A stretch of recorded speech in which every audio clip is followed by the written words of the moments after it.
بادشاہ صاحب پورم ڈاکٹر رضوان آفتاب، بہت سے لومنریز سامنے بھی بیٹھے ہوئے ہیں، شمائل ڈاکٹر یاد اثر ابھی مجھے نظر آئے ہیں، طلبہ و طالبات السلام علیکم۔ تعارف میں بتایا گیا کہ میں انجینئرنگ کا پروفیسر ہوں اور جن ایریاز پہ میں کام کرتا ہوں انہیں کو آپ ٹیک ہائی ٹیک ایریاز کہتے ہیں، لیکن جو میری گفتگو آج آپ کے ساتھ ہے وہ ان ایریاز میں سے کسی ایریا کے ساتھ تعلق نہیں رکھتی، وہ کچھ ایسی باتیں ہیں جو شاید دل سے نکلیں گی اور دل تک جانے کے لیے کوشاں ہوں گی۔ دو تھیمز نظر آ رہے ہیں مجھے یہاں جن کے اوپر ہمارے بہت ہی محترم پینلسٹ گفتگو کریں گے اور آپ کو فیضیاب کریں گے۔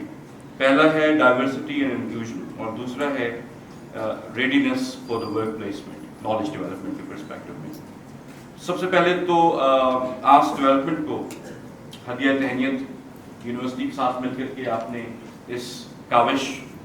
کو کیا ہے، اور میرا اپنا خیال ہے کہ اس طرح کی چیزیں جتنی ہوں اتنی کم ہیں اس فضا میں جس کو ہم گھٹن کی فضا کہتے ہیں، جہاں سیکھنے کے معاملات بہت سے ہوتے ہیں لیکن مراحل کم ہوتے ہیں۔ ان مرحلوں میں سے ایک بہت ہی انڈرسٹینڈنگ سا ایک مرحلہ یہ ہے جس میں اس وقت ہم موجود ہیں۔ پینلسٹ آپ کو بتائیں گے ڈائیورسٹی کا کیا مطلب ہوتا ہے، وہ آپ کو بتائیں گے انکلوژن کسے کہتے ہیں، وہ آپ کو یہ بھی بتائیں گے کہ ورک پلیسمنٹ کے لیے تیاری کیسے کی جاتی ہے۔ اینڈ آئی ایم شیور آپ میں سے بہت سے لوگ اس مرحلے پہ ہوں گے جہاں یہ سوال آپ کے اسکل سیٹ کو مہمیز کریں گے، بڑھائیں گے۔ لیکن ایک چیز کو ہمیں اپنے ذہن میں رکھنا ہے، وہ یہ کہ جس دور میں ہم رہ رہے ہیں، جس فضا میں ہم سانس لے رہے ہیں، وہ اس وقت اس معاشرے میں بہت زیادہ سفوکیٹڈ ہے، بہت الجھنوں کا شکار ہے ہمارے ذہن۔ اور صرف یہ نہیں کہ وہ جنریشن جس سے ہم اس وقت مخاطب ہیں، آپ طلباء و طالبات جو یہاں بیٹھے ہیں، ہم سب ایک عجیب کشمکش کا شکار ہیں، اور شاید زیادہ حساس ہونے کے نتیجے میں ہم بعض مرتبہ اس دروازے پہ دستک دیتے ہیں جس کا نام مایوسی رکھا جاتا ہے، جس کی طرف ابھی بہاٹ نے توجہ بھی دلائی ہے۔ میرا خیال ہے اس میں ہم کچھ اپنے آپ سے سوالات زیادہ بہتر طریقے سے کر سکتے ہیں، کیونکہ باہر کی انفلیکشن کم ہوتی ہے، اندر کا ریفلیکشن زیادہ ہوتا ہے۔ جب بھی گھٹن کا ماحول ہوتا ہے، جب ایسا ماحول ہوتا ہے جس میں حبس ہوتی ہے، ایسا ماحول ہوتا ہے جس میں ہم الجھ رہے ہوتے ہیں ایک دوسرے سے اور کسی الجھن کے شکار ہوتے ہیں، مستقبل کے بارے میں اتنے پر امید نہیں ہوتے، اس وقت اگر ایک لمحے کو بیٹھ کے اپنے آپ سے سوال جواب کر لیا جائے تو شاید وہ زیادہ سودمند ہوتا ہے۔ ڈائیورسٹی کے بارے میں آپ کو بتایا جائے گا، پینلسٹ آپ کو ڈائیورسٹی اور انکلوژن کا صحیح مطلب سمجھائیں گے، لیکن ایک بہت ہی مختلف سی بات یہ ہے کہ اگر ہم آج یہ تعین کر لیں کہ جب کسی سے بحث کریں تو یہ سوچ اپنے ذہن میں نہ لائیں کہ صرف میں درست ہوں، کسی کے ساتھ بیٹھیں تو یہ تصور اپنے ذہن میں نہ لائیں کہ صرف میں محترم ہوں، کسی مجلس میں ہوں، کسی محفل میں ہوں تو اس غرور سے اپنے آپ کو باہر لے کر کے آئیں کہ میرا کہا ہوا مستند ہے، وہ شخص جو میرے برابر میں بیٹھا ہے وہ اتنا ہی اہل اور حقدار ہے اس زمین پہ سانس لینے کا جتنا میں ہوں۔ تو ڈائیورسٹی اور انکلوژن، تنوع کے اور شمولیت کے مطلب ہمیں سمجھ آ جائیں گے۔ آج ایک ایسا دور ہے جس میں ہم کمرہ جماعت میں سوال کرنے سے نالا نظر آتے ہیں، اور بحیثیت استاد میں آپ کے سامنے یہ غم رکھنا چاہتا ہوں کہ آج کا طالب علم کلاس روم کی انوائرمنٹ میں جو ٹیچنگ لرننگ کرو ہے اس میں سوال نہیں کرتا، وہ محسوس نہیں کرتا کہ یہ وقت اس کے لیے کتنا اہم ہے، سوال اٹھانا اس کے لیے کتنا اہم ہے، جو جواب نہیں ملے ان کے جواب تلاش کرنا کتنا اہم ہے۔ یہی چیز انٹیگریٹ ہوتی ہے پوری سوسائٹی پہ۔ سوسائٹی سوال نہیں اٹھا رہی، معاشرہ سوال نہیں اٹھا رہا، معاشرہ چیخ رہا ہے۔ ہم تقریر نہیں کرتے، ہم واز کرتے ہیں، ہم الجھتے ہیں، ہم اپنی رائے کو محترم جانتے ہیں۔ یہ وہ اسکل سیٹ ہے جو ان تمام اسکل سیٹ سے پہلے ہمارے اندر سرایت ہونا چاہیے جب بھی ہم اپنے اگلے مرحلے کی طرف، اپنے مستقبل کی طرف دیکھیں۔ یہ ذمہ داری جتنی آپ کی ہے بحیثیت استاد اتنی ہی میری ہے۔ اس قوم اور ملک کے فرد کی حیثیت سے ہم سب کی ذمہ داری ہے۔ دوسرا نقطہ جو بہت ہی اہم ہے اور جس کی طرف توجہ کم جاتی ہے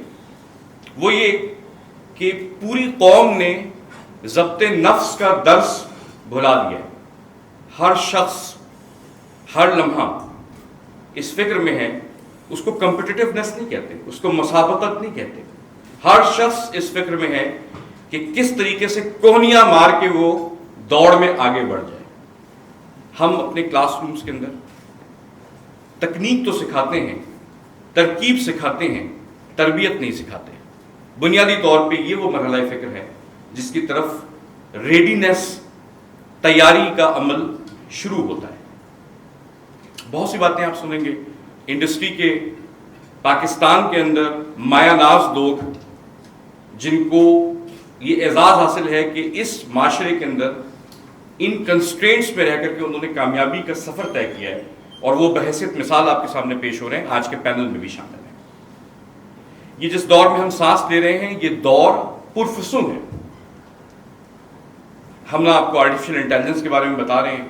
نہ بگ ڈیٹا کی اینالیٹکس کے بارے میں ذکر کر رہے ہیں، نہ یہ بتانا چاہتے ہیں کہ وقت اور رفتار کا یہ سفر کس تیزی اور سرعت کے ساتھ اب طے کرنے والے اگلی 2 دہائیوں میں آپ تصور بھی نہیں کر سکتے۔ ٹیکنالوجی آپ کو کہاں لے کر کے جا رہی ہے، اس وقت ہم اس خواب و خیال کے اندر بیٹھے ہوئے ہیں، یہ خواب و خیال حقیقت کا روپ دھارنے والا ہے۔ انسان کی جو قدر ہے وہ ٹیکنالوجی کے مقابلے میں کیسے کم سے کم ہوتی چلی جائے گی، اور اس کی کیا ریمیڈیز معاشرے پیش کریں گے، یہ معاشرہ نہیں، تمام معاشرے، عالمگیر معاشرہ، گلوبل کمیونٹی کیسے پیش کریں گی ان ایجادات کے مقابلے میں انسان کے اندر سے جو ایجاد ہوتی ہے، انسان کی ایجاد، اس پرسپیکٹو کو وہ کیسے آگے لے کر کے آئیں گے۔ یہ چیلنجنگ ڈائیلاگز ہیں، تہذیبوں کے اندر یہ چیلنجنگ ڈائیلاگز ہیں۔ ہم اس کے لیے کتنا تیار ہیں، ان معاشروں کی ترویج اور پرداخت کے لیے، ان کو اٹھانے کے لیے، ان کو مہمیز کرنے کے لیے، ان سوالوں کے جواب تیار کرنے کے لیے کتنے تیار ہیں۔ یہ بھی وہ ایک سوال ہے جس کا جواب نہ ہمیں کمرہ جماعت میں ملتا ہے، نہ اس طرح کی کانفرنسز میں ملتا ہے۔ بہت بات ہم کر سکتے ہیں انڈسٹری اور یونیورسٹی کی انٹریکشن، اس کی کولابریشن پہ، ٹیکنالوجی انیبلڈ سوسائٹیز کے اوپر بہت سی باتیں ہوں گی، فنٹیکس کے حوالے سے، وہ نئی زمانے کی ترقیاں جن کی وجہ سے آپ شاید کل اپنے ذہن اور دماغ کو بھی ڈاؤن لوڈ کرنے کے قابل ہو سکیں۔ اتنا کچھ ہے بتانے کے لیے بحیثیت سائنسدان، بحیثیت انجینئرنگ کے پروفیسر کے، کہ شاید اس کے اوپر ایک طویل نشست ہو سکتی ہے، لیکن وہ موضوع نہیں ہے، کیونکہ یہ وہ ادراک ہے جو آپ سب کو ہے۔ آپ سب کے ہاتھوں میں وقت رفتار بن کے، تحقیق بن کے، تعلیم بن کے، انفارمیشن بن کے اس وقت بھی موجود ہے۔ وہ کچھ بتانے کے قابل اس لیے نہیں ہے کہ وہ سب آپ جانتے ہیں، صرف اتنا گمان ہونا چاہیے کہ اگلی 2 دہائیاں، اگلی 3 دہائیاں اس سفر کو جتنا مہمیز کریں گی، جتنا تیز کریں گی، اس کا اس وقت ہم اندازہ نہیں لگا سکتے۔ کیا ہم اس کل کے لیے تیار ہیں؟ کیا ہمارا نصاب اس کل کے لیے تیار ہے؟ کیا کمرہ جماعت کا ماحول اس کے لیے تیار ہے؟ کیا ہمارا سوشل انٹریکشن اور فیبرک اس کے لیے تیار ہے؟